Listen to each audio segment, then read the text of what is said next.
ایک انسان کے ذہن میں 60 سے 70 ہزار سوچیں روزانہ کی بنیاد پر آتی ہیں، اور یہ وہی پرانی سوچیں ہیں جو کل بھی دماغ میں تھی، پرسوں بھی دماغ میں تھی، ہفتہ پہلے بھی تھی، اور سالہ سال گزر گئے ہیں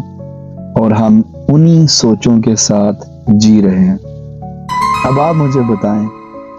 کہ اگر سوچ وہی پرانی ہو اور سوچوں کی وجہ سے عادتیں بھی وہی پرانی ہوں تو انسان کی زندگی میں کیا تبدیلی آ سکتی ہے؟ انسان یہ سمجھتا ہے کہ ہم جو کچھ ہیں وہ اپنی سوچ کی بنیاد پر ہیں، لیکن حقیقت یہ ہے کہ ہم سوچ نہیں ہیں، ہم سوچنے والے ہیں۔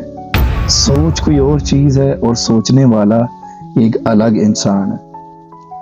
اور ریزن یہ ہے کہ روزمرہ کی بنیاد پر ہماری زندگی سیم اس لیے گزرتی ہے کیونکہ 95% ہمارا سب کانشیس ہمارے روزمرہ کی زندگی کو کنٹرول کرتا ہے،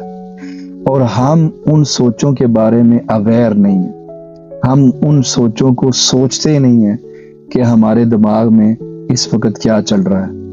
اور وہ دماغ آٹو پائلٹ کے اوپر وہی پرانی سوچوں کے اوپر پوری کی پوری زندگی گزار رہا ہوتا ہے۔